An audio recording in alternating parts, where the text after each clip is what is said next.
एक था रौनक, जैसा नाम वैसा रूप, अक्ल में भी उसका मुकाबला कोई नहीं कर सकता था। एक दिन उसने घर के बाहर बड़े बड़े अक्षरों में लिखा, जहाँ अक्ल बिकती है। उसका घर बीच बाजार में था। हर आने जाने वाला वहाँ से ज़रूर गुजरता था। हर कोई बोर्ड देखता, हंसना और आगे बढ़ जाता।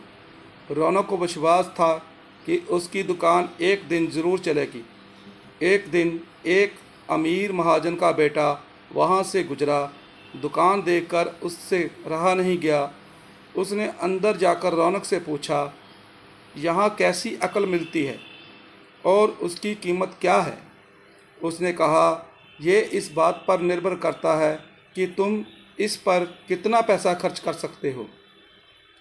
गप्पू ने जेब से 1 रुपया निकाल कर पूछा, इस रुपये के बदले कौन सी अकल मिलेगी और कितनी? भाई, 1 रुपये की अकल से तुम 1 लाख रुपया बचा सकते हो। गप्पू ने 1 रुपया दे दिया। बदले में रौनक ने एक कागज़ पर लिख कर दिया, जहाँ 2 आदमी लड़ झगड़ रहे हो वहाँ खड़े रहना बेवकूफ़ी है। गप्पू घर पहुँचा और उसने अपने पिता को कागज़ दिखाया। कंजूस पिता ने कागज़ पढ़ा तो वह गुस्से से आग बबूला हो गया। गप्पू को कोसते हुए वह पहुँचा अक्ल की दुकान। कागज़ की पर्ची रौनक के सामने फेंकते हुए चलाया, वह रुपया लुटा दो जो मेरे बेटे ने तुम्हें दिया था। रौनक ने कहा, ठीक है, लुटा देता हूँ, लेकिन शर्त यह है कि तुम्हारा बेटा मेरी सलाह पर कभी अमल नहीं करेगा। कंजूस महाजन ने वादा करने पर रौनक ने रुपया वापस कर दिया। उस नगर के राजा की 2 रानियां थीं। एक दिन राजा अपनी रानियों के साथ जौहरी बाजार से गुजरा। दोनों रानियों को हीरे का एक हार पसंद आ गया। दोनों ने सोचा, महल पहुंचकर अपनी दासी को भेजकर हार मंगवा लेंगे। संजोग से दोनों दासियां एक ही समय पर हार लेने पहुंची। बड़ी रानी की दासी बोली, मैं बड़ी रानी की सेवा करती हूँ, इसलिए हार मैं लेकर जाऊंगी। दूसरी बोली, पर राजा तो छोटी रानी को ज़्यादा प्यार करते हैं, इसलिए हार पर मेरा हक है। गोपू उसी दुकान के पास खड़ा था। उसने दासियों को लड़ते हुए देखा। दोनों दासियों ने कहा वह अपनी रानियों से शिकायत करेंगी। जब बिना फैसले के वह दोनों जा रही थी, तब उन्होंने गोपू को देखा।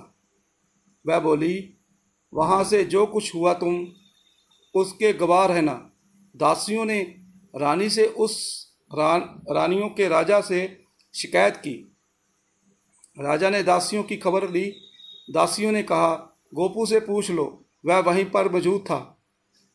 राजा ने कहा, बुलाओ गोपू को, गवाही के लिए कल ही झगड़े का निपटारा होगा।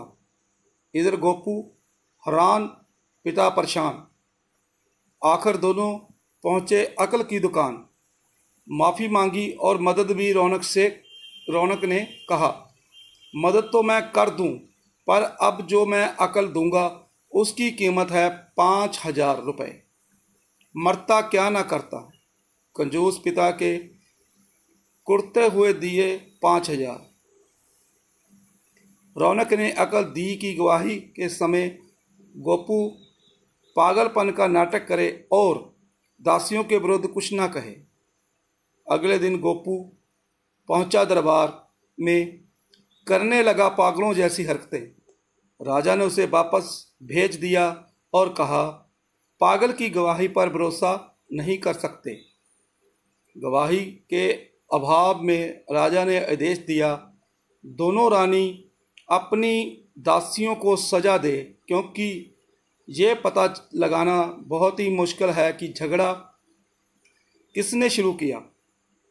बड़ी रानी तो बड़ी खुश हुई, छोटी को बहुत गुस्सा आया। रानी उससे नाराज है तो वह फिर अपनी सुरक्षा के लिए परेशान हो गया। फिर पहुंचा अकल की दुकान। रौनक ने कहा, इस बार अकल की कीमत 10,000 रुपये।